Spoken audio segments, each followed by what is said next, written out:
Las Vegas, 1974. The showroom lights blazed against Elvis's white suit as he scanned the front rows. Then he froze. A man, clutching a baby boy, lifted a cardboard sign. His name is Elvis. The king stopped mid-step. The crowd hushed. If you believe in moments where music and life collide, stay with me. This story of Elvis and one father will remind you why kindness still echoes long. After the final note, the band struck its opening notes. Horns, sharp, guitars, driving, the drums crisp through the speakers. The Hilton showroom in Las Vegas pulsed with sound. Ushers hustled along the aisles, their flashlights bobbing in the smoky air. Sequins glimmered like 1,000 mirrors, catching the white-hot beams that chased Elvis Presley across the stage. He had just spread his cape wide. The crowd erupted, a roar that rolled like thunder through the packed hall. Camera shutters clicked. The smell of cologne and cigarette smoke thickened the air. The king was in command, every step deliberate, every smile sending waves of cheers. Then, disruption from the middle rows. A man rose to his feet. In his arms, an infant boy, small enough to be cradled easily against his chest. In his other hand, a cardboard sign, hand-painted in uneven letters. His name is Elvis. The spotlight missed him, but the crowd didn't. A ripple of voices cut through the music. Security tensed at the aisle, 2 men in suits ready to move. Elvis saw it instantly. He froze. His boot heels stopped mid-step on the stage floor, cape still draped across his shoulders. For a fraction of a second, silence cracked open in the room. The horns faltered. Even the drummer held his sticks poised in the air, waiting. Witnesses later said the father's hands shook as the baby shifted in his lap. Some remembered the sign swaying back and forth, nearly slipping from his grip. Others claimed the man's wife pulled nervously at his sleeve, whispering for him to sit back down before security threw them out. But Elvis Presley didn't look away. He fixed his eyes on the man, his expression unreadable. Not anger, not amusement, but something still, something locked. The crowd grew restless. A wave of whispers swept across the hall. What would Elvis do? Ignore it, call security, joke his way out. Instead, he lifted one gloved hand, palm open, toward the band. The musicians stopped. Instruments went silent. The only sound left was the restless shifting of nearly 2,000 bodies waiting. A low feedback hum from the microphone filled the space, underscoring the pause like static electricity in the air. Elvis let the silence stretch, each second thick with anticipation. People leaned forward in their seats. Some craned their necks to catch a glimpse of the man with the sign. Ushers held their positions, uncertain. On stage, Elvis's jaw tightened. He set his microphone back on the stand and stepped away from center. His boots echoed against the platform. One step, then another. The band didn't move. The crowd didn't breathe. Elvis walked to the very edge of the stage. His cape trailed behind him, rhinestones catching the light in fractured bursts. He lowered his chin, eyes locked on the man in the audience, for a heartbeat. It was a standoff, the king of rock and roll against a trembling father in the crowd. 2 men, 2 Elvis, one world famous, one holding a namesake too small to understand what was happening. And then Elvis did something no one expected. He stepped down. The spotlight followed, tracing his every move. The crowd gasped. Security guards looked at each other, unsure whether to intervene. The father froze, baby in arms, Sin still clutched tight. Elvis moved closer, closing the distance between stage and seats. He didn't stop at the aisle. He kept walking straight, toward the man who had dared to raise his sign. The man's knuckles whitened around the cardboard sign as Elvis stepped closer. The baby stirred, letting out a soft cry that carried into the hush. The father's wife tugged at his sleeve, whispering for him to sit, to stop. But he couldn't. He had traveled too far, waited too long, to let this moment vanish.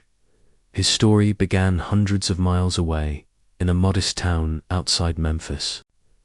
According to neighbors, he was a factory worker, hands hardened by long shifts and endless overtime.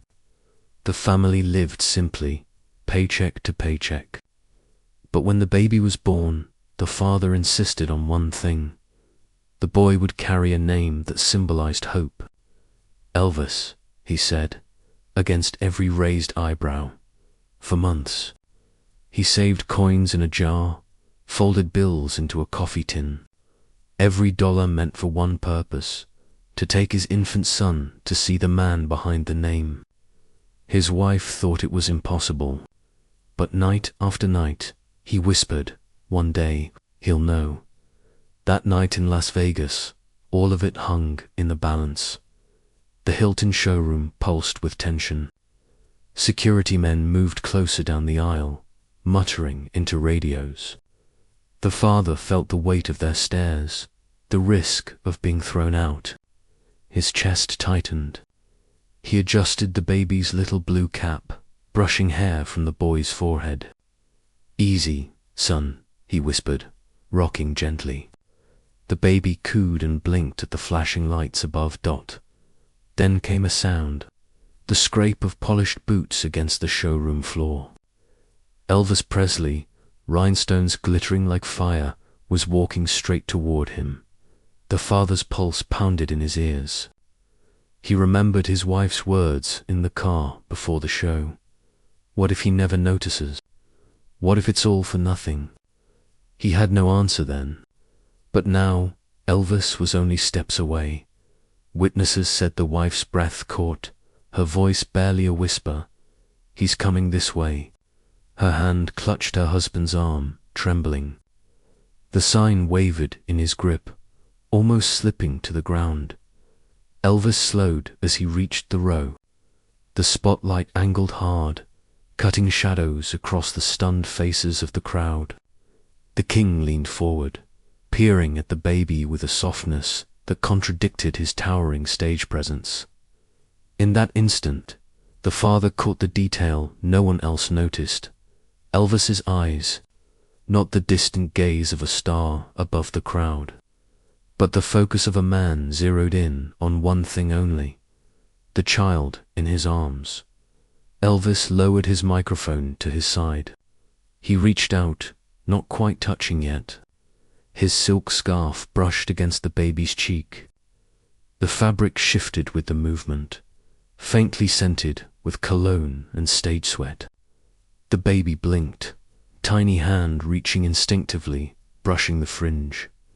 A hush spread through the hall like a wave. Thousands of people, all leaning in. Some pressed hands to their mouths. Others clutched program booklets tighter. Cameras clicked, each flash capturing a moment no one had imagined when they walked through the doors that night. And then Elvis straightened. His cape shimmered under the beam. He looked at the father, face unreadable, and drew in a breath. The microphone lifted back toward his lips. Everyone braced for a song, but the next words would not be sung. They would be spoken. Elvis Presley opened his mouth, and instead of music, the king prepared to speak directly to the man who had named his child after him.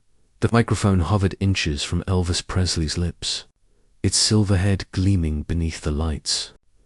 The crowd held its breath, the silence so complete that even the soft buzz of the amplifiers seemed loud. All eyes flicked between the king on the floor and the trembling father clutching his son. Then Elvis spoke. You named him Elvis. His voice, rich and steady, rolled through the speakers. It wasn't a shout. It wasn't a joke. It was a question, quiet but carrying to the farthest rows. A gasp rippled through the audience. Some clapped in disbelief. Others whispered to each other, hands over their mouths. The father froze, unable to answer at first. His throat tightened. He nodded, jerky and quick, the cardboard sign now crumpled in his fist. Elvis smiled. It wasn't the stage, smile, polished, rehearsed, charming. This one was different, smaller, real. He leaned closer, kneeling slightly to bring himself level with the child. The rhinestones on his jumpsuit glittered, scattering reflections across the man's glasses. Elvis set the microphone against his thigh, lowering his voice to something private, though the speakers still carried it across the room. Why? He asked. The father swallowed hard. Witnesses later said his lips trembled before he finally found the strength to answer. According to reports, the words barely made it past his throat, because you gave me hope. For a moment, Elvis Presley didn't move. His head tilted slightly, eyes locked on the man's. The words seemed to land heavier than the crowd could know. The audience exhaled all at once. A collective sigh that turned into applause. It started small, then grew, echoing against the walls. But Elvis didn't stand. He didn't wave off the noise. He stayed crouched, his attention fixed on the father and the tiny boy in his arms. Elvis reached out carefully, gently touching the child's back with one hand. The baby shifted, cooing softly, unaware of the weight of the moment. The king's fingers lingered for a second, then moved to cradle the boy more securely, and then, with ease that startled even the ushers, Elvis Presley lifted the child into his arms. A collective gasp shook the hall. Cameras flashed, blinding bursts exploding against the haze of cigarette smoke. The baby blinked in the light, one hand clutching at Elvis's rhinestone collar. Little Elvis, the king said softly, though the microphone now carried his words to every corner. His voice was gentle, almost fatherly, stripped of the showman's cadence. The band remained frozen, instruments idle. No one dared interrupt. Even security guards, moments ago ready to intervene, stood still, unsure whether to guard or simply watch. Elvis rocked the child slightly, the way a parent does, without thinking. He looked back at the father, whose eyes now brimmed with tears. The man's wife pressed her hands to her mouth, shaking her head in disbelief. For the audience, time seemed to stretch. Some whispered prayers, others simply stared. One woman later recalled that she'd never heard a concert hall so silent in her life. And then, with the baby still in his arms, Elvis stood fully. He turned slightly toward the audience, holding the child high enough that everyone could see. The spotlight followed, wrapping them both in white gold light. The ovation erupted applause. Whistles, cheers rising like a storm. But Elvis didn't ride it. He looked down at the boy again, his smile softening. "Ladies and gentlemen," he said, voice thick with warmth. This here's Elvis Jr. laughter broke through the cheers, though it was affectionate, not mocking. The tension shattered into joy. The father laughed through tears, shaking his head. Sin forgotten on the floor. The king shifted the child gently back into his arms, leaning in close. For those nearest the stage, his words were clear. "He's got your eyes." The father's lips quivered. He reached out, and Elvis, careful, handed the baby back. But the moment wasn't finished. Elvis reached for the microphone once more, eyes sparkling. The band braced to follow his lead, but no one knew whether he would return to the show or create something entirely unexpected. The microphone slid back into Elvis's hand, but he didn't raise it right away. The band, frozen mid-show, looked to him for a cue. The audience sat in breathless anticipation, waiting for the king to decide what came next. He glanced at the baby in the father's arms, then turned his head slightly toward the orchestra pit. With a subtle nod, the conductor lowered his baton. The brass faded, the guitars went quiet, until only a soft hum of strings remained. The spotlight narrowed, spilling gold and white across Elvis's face. Sweat shimmered along his temple, catching in the rhinestones of his collar. He took one step closer to the family, eyes fixed on the child. According to those who were there, Elvis hummed first. Just a line, just a breath of melody. Love me tender, love me true. The words slipped out low, private, but the microphone caught them. Carrying the tune across the silent hall, the audience stopped breathing. 2,000 people sat frozen, watching as the greatest entertainer in the world sang not to the crowd, not to the stage lights, but to one infant boy. The baby shifted, small fingers clutching the edge of his father's shirt. Then, as if by instinct, the tiny hand stretched outward, brushing Elvis's rhinestone collar. The king chuckled softly into the mic. "He's already got rhythm," he said. Laughter bubbled through the hall, not breaking the spell, but deepening it. Cameras flashed again, but slower this time, as if even the photographers didn't want to intrude too much. A woman in the back whispered, "Lord, he's blessing that child." Others clasped hands, some wiping tears. Elvis finished the single stanza, his voice breaking into the final note, then held it just long enough for silence to settle once more. He bent low, leaned in, and pressed a kiss gently against the child's forehead. When he straightened, he reached for the scarf around his neck. White silk dampened slightly from the heat of the stage. He tugged it free with one smooth motion, letting it dangle between his fingers. The audience roared, certain they knew what was coming. Elvis had given scarves away 1,000 times before, but this one wasn't tossed into the crowd. He bent again, draped the scarf carefully over the child's shoulders, and smoothed it into place with his hand. "Take care of little Elvis," he said into the microphone, his voice warm, deliberate. The father nodded quickly, blinking back tears. His wife clutched the child closer, scarf draped across his small chest like armor. The room erupted. Applause thundered. Whistles cut through the air, and the sound rolled like a wave crashing against the stage. Ushers, usually stone-faced, clapped with the crowd. Even the band smiled across their instruments. But Elvis didn't move on immediately. He lingered, looking back at the boy one last time, then turned to face the audience fully. His grin widened, and he spread his arms open, cape glistening under the lights. The show roared back to life, the band surging into the next song. Yet for many in the audience, the music faded into the background.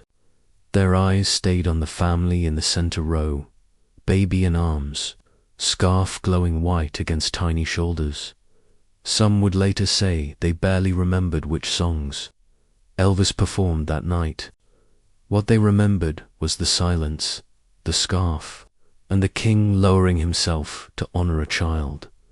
The crowd believed the moment was over. But as history shows, Elvis's kindness didn't end that night in Las Vegas. The Hilton show rolled on, but for the family, nothing else that evening could compare. They sat in stunned silence, the father still clutching the scarf draped across his son's shoulders. Every song, every encore, felt like an aftershock of what had just happened. The crowd cheered as Elvis moved through his set list, but every so often, heads would turn back toward the couple in the middle row, the man, his wife, and the infant who had been touched by the king himself. When the house lights finally rose, ushers ushered the sea of fans toward the exits. The family lingered, waiting for the aisles to clear. Strangers approached them, shaking hands, patting shoulders. One woman pressed her ticket stub into the father's palm and whispered, "For him, when he's older. He'll want proof." The scarf, now damp from heat and perfume, was tucked carefully into the mother's purse. She zipped it shut, holding it as if it were treasure, and to them it was. The drive home was quiet. The baby slept, the scarf beside him in the bassinet. The father kept one hand on the steering wheel and the other gently on the child's blanket. His wife leaned back, whispering over and over, "Can you believe it?" He couldn't, not yet, but the story wasn't finished. 3 days later, a knock echoed at their modest front door. The father opened it to find a courier standing in the fading afternoon light. In his hands was a package, not large, but carefully wrapped. The label bore a name that made the father's heart pound: Elvis Presley Enterprises. The courier tipped his cap, handed it over, and left. The father stood frozen for a moment, wife rushing to his side. They placed the box on the kitchen table, staring at it like it might vanish if they blinked. With trembling hands, he untied the string. The cardboard opened with a soft rip of tape. Inside, nestled in tissue paper, was a small guitar, perfectly sized for a child. Its wood gleamed honey brown under the light. A pickguard shone black against the strings, and beneath it, folded neatly, was a note. The father unfolded the page, his eyes scanning the handwriting. It wasn't typed. It wasn't copied. It was written in ink, curved and flowing, signed at the bottom. The message read, "You'll always have a seat in the front row." Elvis, for a long time, no one spoke. The only sound was the baby stirring in his crib. The father's chest rose and fell, his wife pressing her hand to her lips. Finally, he exhaled, whispering, "He remembered us." Neighbors recalled the days that followed. The father showed the guitar to anyone who visited. Friends, co-workers, even the mailman, each was invited in, handed the note, asked to read it aloud as if to confirm it was real. The king himself, he'd say proudly, "Sent this for my boy." The guitar was never sold, never left their home. It became a fixture propped in the corner of the child's room. And though the boy was too young to remember that night in Vegas, he grew up with the story told and retold at every birthday. Every family gathering, Elvis held you. Elvis sang for you. Elvis sent you this. As the boy grew older, he carried that legend with him. At school, when teachers asked about namesakes, he raised his hand. "My dad named me after Elvis Presley, and he knows it." His classmates laughed at first, until he showed them the scarf, the ticket stub, the guitar. Then they believed. The story spread beyond the family. According to those close to them, it became a kind of living inheritance. Friends repeated it. Locals claimed they had seen the guitar with their own eyes. A myth to some, but a memory written in rhinestones and ink for the ones who had lived it, and for Elvis Presley himself. It was one of countless acts of kindness whispered about long after the spotlight dimmed. Not the stadiums, not the records, but these moments when he stopped everything for a single person. reminding the world that fame means nothing if you forget the people who believe in you. That baby, grown into a man, would tell anyone who asked the same line every time. The king held me, and the truth of it was undeniable. One night in Las Vegas, Elvis Presley didn't just perform. He reached down from the stage, lifted a child, and gave a family a story that would outlive every encore. Elvis Presley passed in 1977, but for one family, his voice still lived in the hum of a guitar too small for a grown man's hands. That guitar remained in their home for decades, a quiet symbol that kindness, when given, becomes a legacy. Sometimes, the greatest gift isn't a song sung to thousands, but a moment given to one child. If this story moved you, share it with someone who believes kindness can stop a room. And tell me, what's the most meaningful gift or gesture you've ever witnessed in your own life?